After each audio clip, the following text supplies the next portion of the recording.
सुवर्ण संधि सुवर्ण संधि सुवर्ण संधि मान्सून हंगामा अक्कलकुवा शहरात प्रथमच बजाज फायनान्स असो वा रोखीने मोबाईल खरेदीचे एकमेव ठिकाण म्हणजे कुशल मोबाईल अक्कलकुवा।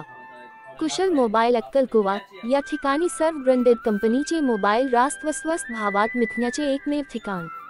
आयफोन असो वा सॅमसंग, मोटोरोला असो वा रिअलमी, ओप्पो, विवो आणि विविध कंपनीचे मोबाईल सीरीज मिळण्याचे एकमेव ठिकाण म्हणजे कुशल मोबाईल अक्कलकुवा, श्री हनुमान मंदिर जवळ, मेन रोड अक्कलकुवा, जिल्हा नंदुरबार। संपर्क क्रमांक 9420902090।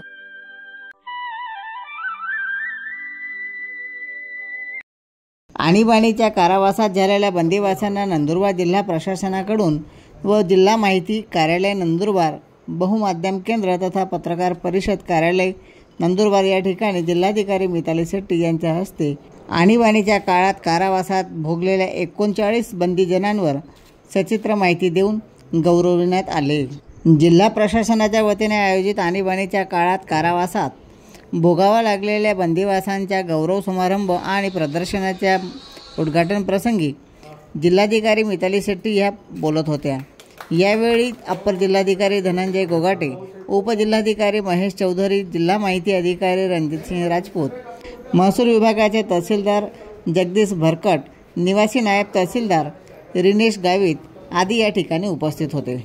आणीबाणीच्या काळात कारावासाला सामोरे गेलेले उपस्थित गौरवमूर्ती म्हणून शहादा विधानसभा मतदारसंघाचे माजी आमदार उदयसिंह पाडवी, अक्कलकुवा पंचायत समितीचे माजी उपसभापती इंद्रपाल सिंह राणा, लक्ष्मण कदम, भगवानदास अग्रवाल, श्रीमती नजूबाई गावित, प्रसन्न कुमार बारगळ, वाहरू सोनवणे व हरचंद कोळी तसेच वारस व श्रीमती देवकाबाई सोनार, श्रीमती मालतीबाई ठाकूर, श्रीमती कमलाबाई कुंभार, श्रीमती कलाताई चौधरी, श्रीमती केवलबाई पाटील, श्रीमती यमुनाबाई चौधरी, श्रीमती शांतीबेन अग्रवाल, श्रीमती मीराबाई पाटील, श्रीमती कमलाबाई चौधरी, श्रीमती शोभा पाठक, श्रीमती निर्मलाताई पाटील, अक्कलकुवा ग्रुप ग्रामपंचायतीचे माजी सरपंच प्रेमचंद जैन, संतोष राणी शर्मा आदी या ठिकाणी उपस्थित होते। यावेळी जिल्हाधिकारी मिताली शेट्टी म्हणाल्या की आजच्या प्रशासनात जी तरुण पिढी सक्रिय आहे त्यातील बहुतांशी आणीबाणीच्या कालखंडात जन्मही झालेला नव्हता, परंतु आणीबाणीच्या बंदीजनांच्या लोकशाही बळकटीकरणाच्या योगदानामुळे आपण आज हा गौरवाचा क्षण अनुभवत आहोत। आपल्यातील काही गौरवमूर्तींनी त्या काळात साहित्य, लेखन आणि वक्तृत्वाच्या माध्यमातून लोकशाहीच्या जतनासाठी जे योगदान दिले ते आज तागायत अभिव्यक्त होत आहे। आजच्या पिढीतील सर्वांसाठी ते मार्गदर्शक असल्याचेही जिल्हाधिकारी मिताली शेट्टी यांनी सांगितले। आणीबाणीच्या दिवसात आमचे कुटुंब, घरदार सर्व काही उद्ध्वस्त करण्याचा प्रयत्न झाला। वेगवेगळ्या जेलमधून आम्हाला स्थानबद्ध केले जात होते। आज ते अंगावर शहारे आणणाऱ्या क्षणापेक्षा कमी नाही।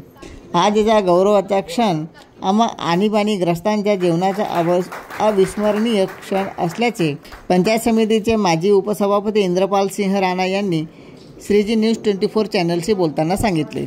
आणीबाणी प्रसंगी जी घटना आमच्यावर घडली ते अंगावर शहारे आणण्याच्या क्षणाला उजाळा देण्यासाठी मुख्यमंत्री देवेंद्र फडणवीस यांच्या नेतृत्वाखाली सरकारमध्ये सन्मानाचा लाभ आम्हाला मिळालेला आहे। सन्मान लाभला त्याबद्दल मी त्यांचे मनापासून आभार मानत असल्याचे यावेळी आणीबाणीत कारावास भोगलेले तथा माजी आमदार उदयसिंह पाडवी यांनी यावेळी मनोगत व्यक्त करताना सांगितले। आणीबाणीच्या काळाकुट्ट आठवणींना आजही 50 वर्ष पूर्ण झालेली आहेत। लोकशाहीचे गळचेपी होताना त्यावेळी आम्ही लढलो आणि आजही लोकशाहीच्या संरक्षणासाठी लढाईची तयारी आहे। यांनी भविष्यात मानधनाबाबतच्या तफावतीबद्दल मार्गदर्शनाची अपेक्षा व्यक्त करताना प्रसिद्ध साहित्यिक वाहरू सोनवणे यांनी आपले मनोगत व्यक्त करताना सांगितले। देशाला स्वातंत्र्यही मिळाले, लोकशाही प्रस्थापित झाली तरीही आपल्या मूलभूत अधिकारांपासून जनता वंचित होती। त्यासाठी आमचा लढा सुरू होता।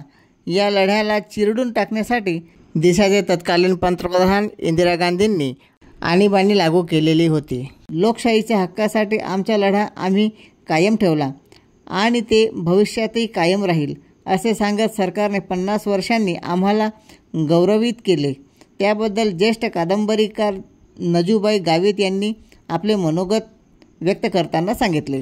कार्यक्रमाप्रसंगी आणीबाणीतील ज्या गौरव मूर्तींना कारावास भोगावा लागला त्याबद्दलचे संक्षिप्त माहिती असलेली डिजिटल पुस्तकेचेही प्रकाशन यावेळी जिल्हाधिकारी डॉक्टर मिताली सेठी आणि मान्यवरांच्या हस्ते करण्यात आले। कार्यक्रमाप्रसंगी सूत्रसंचालन भूसंपादन शाखेचे मंडळ अधिकारी जितेंद्र नांद्रे यांनी केले। तर कार्यक्रमाच्या यशस्वीतेसाठी आणि आयोजनासाठी जिल्हा माहिती कार्यालयाचे दिनेश चौरे, रवींद्र शिंदे, विकास नाठे, चंद्रकांत अहिरे तसेच जिल्हाधिकारी कार्यालयातील गृहशाखेचे शरद जाधव, संदीप शिंदे, प्रतीक वळवी आदींनी परिश्रम घेतले। या महाराष्ट्राच्या मुख्यमंत्र्यांनी केलेला आहे। आता प्रणित असतील, RSS प्रणित असतील, संघ परिवारासाठी मध्यंतरीच्या काळामध्ये आपलं पेन्शन परत रद्द केलेलं होतं। माझ्या माहिती ते काँग्रेसच्या नेत्यांनी परत प्रतिष्ठा देण्याचा प्रयत्न केला, त्याबद्दल धन्यवाद देतो। जय जय महाराष्ट्र। त्यावेळेला मी 21 वर्षाचा होतो। 50 वर्षापूर्वीची ती भीषण ते दिवस सगळ्यांना आठवतात। हे आमचे सगळे हे जिल्ह्याचे या सगळ्यांचे फार्मर बहुतेक मी त्यांना पुरवतो सगळी माहिती, फोटो वगैरे आताही सगळी माहिती त्यांनी दिली आहे। फक्त वेगळ्या पद्धतीने आमच्या 5 लोकांबद्दल ज्या काही गोष्टी घडल्या, परवाना अग्रवाल त्या गायत्रीचे वडील मंगळदू, नानाचे वडील अशोकचे रावजी नारायण मराठे आणि संजीव कोतल पुण्याला आहे, तर उचलून नेलं होतं कारण नसताना काही माहिती नाही। उचला ते मिसा दादांना माहिती आहे। आणि आम्ही आता या सगळ्यांना तुरुंगातून सोडा, जयप्रकाश जिंदाबाद, आणीबाणी रद्द करा अशा घोषणा, भारत माता विजय हा गुन्हा ठरवला गेला त्यावेळेला। भारत माता विजय गुन्हा सोडा, अटक केलेल्यांना आणि त्याची शिक्षा मला 1 वर्ष झाली। 1 वर्ष म्हणजे शिक्षा आणि 2 रुपये दंड। आणि सगळ्यांच्या माहितीसाठी सांगतो की हे सगळे विसापूर, नाशिक, येरवडा अशा कारागृहात होते। दादा तुम्ही धुळ्याचे होते। केवळ मी एकटा कार्यकर्ता महाराष्ट्रातला किंबहुना धुळ्यात देशातला पोलीस कस्टडीमध्ये वर्ष होतो। तळोदा, दरगाव, शहादा 15 दिवसांनी कोर्ट। भारत देशाला स्वातंत्र्य मिळालं, लोकशाही मिळाली, आज हे गरिबाला जेवण मिळत नाही, यासाठी आम्ही लढत होतो। लोकशाही जिवंत राहावी, लोकशाहीने आम्हाला अधिकार द्यावा। आणि या काळात इंदिरा गांधीने एक कमी कार्यक्रम आखला आणि आणीबाणी जाहीर केली। सगळ्यांना उचलून ठेवून दिलं। माझा लहान पोरगा दूध पिता असताना रात्रीचं रात्र दिलं आणि एवढ्याच्या जेलमध्ये 19 महिने काढलेले। पण त्याच्यासाठी काय करायला पाहिजे, कोणाकडे सांगायला पाहिजे त्याची जरा थोडी माहिती देणार असेल त्यांनी सांगावं। आणि दुसरी गोष्ट आज खूप लांबून मला वाटते जो टेंडन्समध्ये आहेत, फक्त एक मला वाटतं मुंबईमध्ये आहे, एक मुंबईला, बाकी लोक ते नाही येऊ शकले। पण आपण सगळे इतके पावसाळ्यात पण आले तर त्यासाठी खूप खूप धन्यवाद। आणीबाणी ज्या टाईममध्ये होती तेव्हा कदाचित आमचा जन्म पण झाला नसेल, तर त्यामुळे आम्ही कदाचित विचार पण नाही करू शकत की आपण किती धाडसीने आणि धैर्याने ते जे वेळ होता भारतासाठी आणि खूप सारी गोष्टी जे त्या वर्षात चालू होती त्याच्यानी आपला आजचा जे एक रिपब्लिकचं जे निर्माण झालंय त्यामध्ये आपला सर्वांचा खूप महत्त्वाचा वाटा आहे। मला हा पण खूप आनंद होते की आपण सगळे ही लढाई लढून आता लिहत पण आहेत आणि तुमची कादंबरी, तुमचे साहित्य सगळ्यांचे आज पण प्रसिद्ध होणार आहेत आणि ते आम्हाला पण एक कॉपी मिळाली पाहिजे। आम्ही पण खरेदी करू तुमची पुस्तकची। आणि आनंद होते की तुम्ही सगळे एकदम फिट अँड फाईन आहात आणि लिहत आहात आणि तसेच आनंदमयी तुमचं जीवन राहील यांची अपेक्षा व्यक्त करते।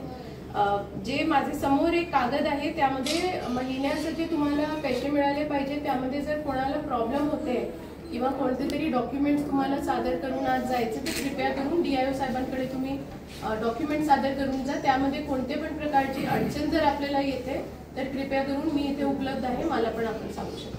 धन्यवाद।